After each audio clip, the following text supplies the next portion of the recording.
Imagine trying to choose a single artist to encapsulate an entire era of pop music. Even more challenging is defining the major eras in the first place. But in every generation, there's always that one queen that shapes the sound of the moment and bends pop culture to her will. In this video, we look at the queens of every era of pop music. The 1960s, the Motown Soul era.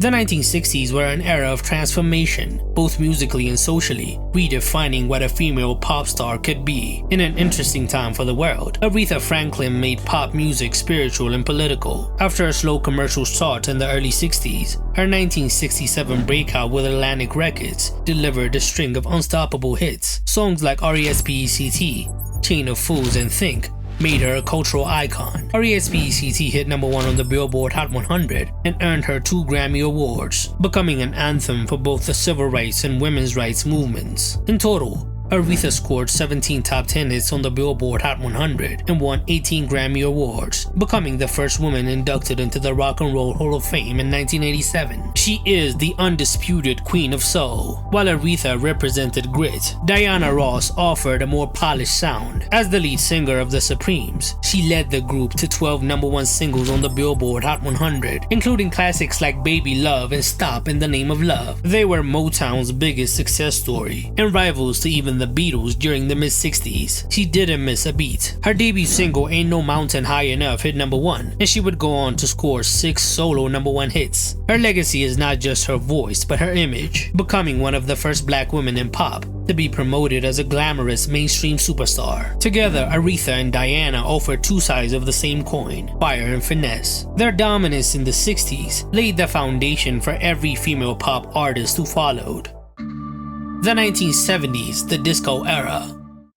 As pop moved into its most fun era, women were dominating in every way. Donna Summer was disco's greatest force, starting with Love to Love You Baby in 1975. Her breathy vocals helped usher in an electronic edge of pop. Hits like I Feel Love and Hot Stuff weren't just chart toppers, they were revolutionary. In 1979 alone, she earned 3 consecutive #1 hits on the Billboard Hot 100, and her album Bad Girls hit number 1 on the Billboard 200, going multi-platinum. She was also one of the reasons that women started talking about sex freely on songs. Disco may have eventually suffered backlash, but Donna Summer's influence paved the way for electronic-driven pop that earned her the title the Queen of Disco. By the 1970s, Cher had already achieved success as one half of Sony and Cher, but the new decade was time for reinvention. She cemented herself as a solo force at the start of the decade, with #1 hits like Gypsies, Tramps and Thieves, Half Breed, and Dark Lady, all of which reached #1 on the Billboard Hot 100. Her ability to switch between genres, from pop to country to disco, reflected the shifting musical landscape at the time. Her iconic fashion and refusal to conform made her a pop culture icon, and is a huge inspiration for artists like Madonna and Lady Gaga. While her music in the latter half of the decade didn't dominate the charts, the 1970s was the decade Cher solidified her spot as a legend.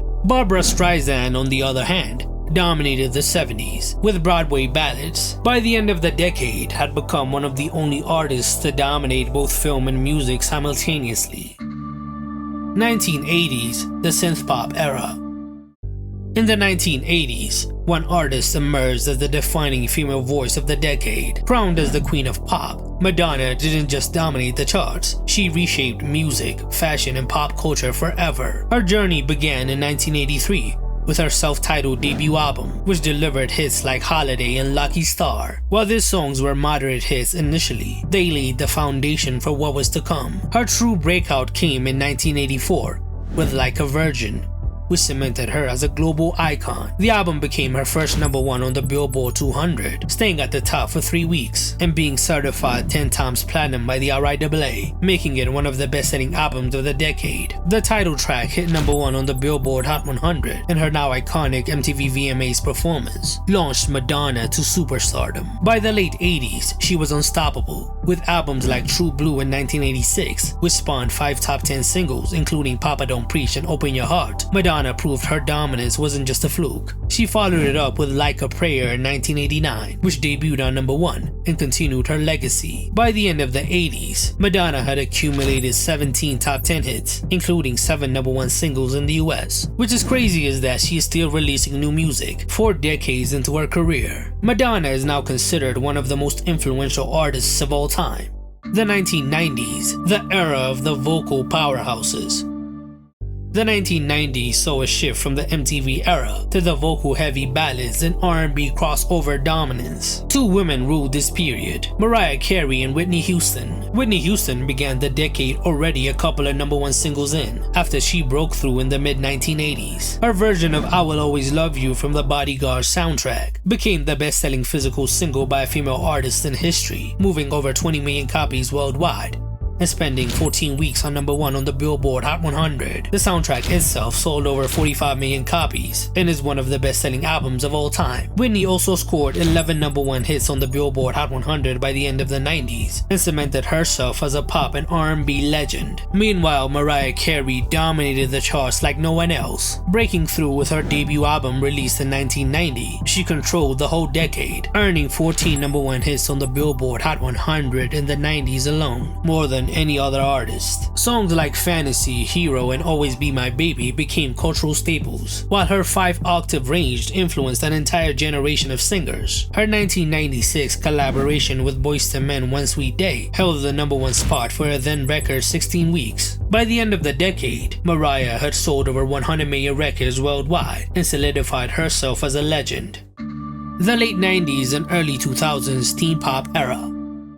As the new millennium approached, pop took a dramatic turn. Suddenly, it was all about slick production, infectious hooks, and larger-than-life personalities, with the teen pop explosion. Leading this charge was the 16-year-old Britney Spears. Her debut single, Baby One More Time, released in 1998, debuted on number 1. And went on to sell over 10 million copies globally. The album by the same name became the best-selling debut album by a female artist ever, with over 25 million copies sold worldwide. Britney was more than a hitmaker. She was the face of a movement, alongside TRL era peers like Christina Aguilera and NSYNC. She continued to dominate with follow-ups like Oops, I Did It Again in 2000, which sold over 1.3 million copies in its first week in the US, a record for a female artist at the time. She continued dropping banger after banger, even getting a second win at the end of the decade. Even during moments of relentless hate, Britney's influence remained undeniable, and she set the stage for the new generation of pop stars that followed. The mid-2000s, the R&B infused pop era.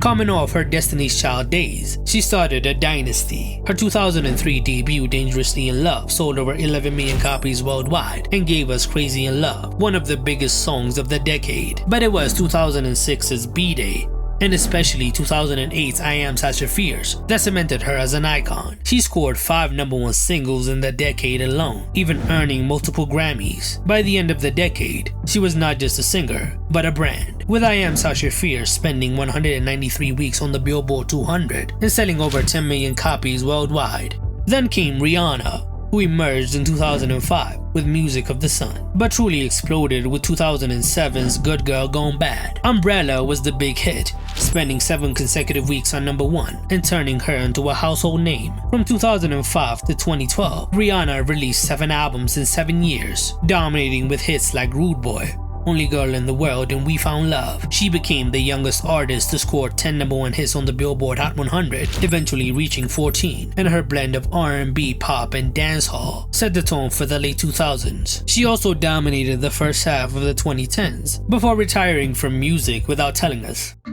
The late 2000s and early 2010s, electropop and EDM era. As the music world shifted into the digital age, Lady Gaga redefined what it meant to be a pop star. Her 2008 debut, The Fame, brought performance art, with mega hits like Just Dance and Poker Face, both of which reaching number 1 on the Billboard Hot 100. The Fame monster followed, with Bad Romance and Telephone, solidifying Gaga as a once-in-a-generation artist. By 2010, she was the most followed person on Twitter, and her Born This Way album debuted on number 1, with over 1.1 million copies sold in its first week. She has now solidified herself as a legend, even scoring arguably her biggest number 1 hit and the number 1 album earlier this year. Katy Perry took a brighter, candy-coated approach to electropop, and it worked like magic. After the massive success of 2008's I Kissed a Girl, she released Teenage Dream in 2010, a pop juggernaut that made history with 5 chart toppers, including Firework, California Girls, and Last Friday Night. She followed it up with her album Prism, which continued the momentum. Even though her steam started to run out by the end of the decade, she absolutely dominated the era. Between 2010 and 2014, Katy was a certified headliner and one of the biggest pop stars in the world. The 2010s, the streaming era. By 2010, Taylor Swift had already won a Grammy for Album of the Year with her country pop album Fearless, but the decade would see her transform into a pop star. Her 2012 album Red was a transitional moment. Songs like We Are Never Ever Getting Back Together and I Knew You Were Trouble dabbled in pop while still being rooted in her country roots. But it was 1989, released in 2014, that sealed her place at the top. The album debuted on number 1 with 1.2 million copies sold in its first week, won Album of the Year at the Grammys, and spawned 3 number 1 hits: Shake It Off, Blank Space, and Bad Blood. Taylor dominated the charts in touring, with her 1989 World Tour grossing over $250 million. She kept evolving, with the darker synth-pop sound of Reputation and the optimism of Lover. She was still consistently selling a lot of albums. What is amazing is that she got even bigger in the 2020s, with record-breaking album sales and record-breaking tours. While the 2010s pop scene was driven by EDM, Adele went in the opposite direction and still dominated. Her 2011 album 21 was a soul pop juggernaut, selling over 31 million copies worldwide and spending 24 non-consecutive weeks on number 1 on the Billboard 200. Its lead single, Rolling in the Deep, spent 7 weeks at the top of the Billboard Hot 100 and won Record of the Year at the Grammys. Adele's ability to cut through trends with critically acclaimed albums made her a household name across every demographic. In a decade where few artists sold physical albums, she did it effortlessly, with the number 1 and number 2 best-selling albums of the 2010s. The late 2010s, the pop hybrids era. By 2019, pop was undergoing yet another transformation. The traditional radio-friendly formula was becoming stale, and audiences were craving something darker. Then, Billie Eilish redefined what a pop star could look and sound like. Her debut album, When We All Fall Asleep, Where Do We Go?, dropped in March 2019 and shattered expectations. With hits like Bad Guy, Bury a Friend, and When the Party's Over, Billie merged the electronic and hip-hop sound with horror pop aesthetics and whispery vocals to come up with something new. The album debuted on number 1 on the Billboard 200, moving 313,000 units in its first week, and went on to become one of the best-selling albums of the year. Billie became the first artist born in the 2000s to have a number 1 hit on the Billboard Hot 100 with Bad Guy, and the youngest person to win all 4 major Grammy categories: Album, Record, Song of the Year, and Best New Artist in a single night at just 18 years old. Her rise marked a turning point, where pop no longer had to be clean and polished to dominate. The 2020s, the TikTok era.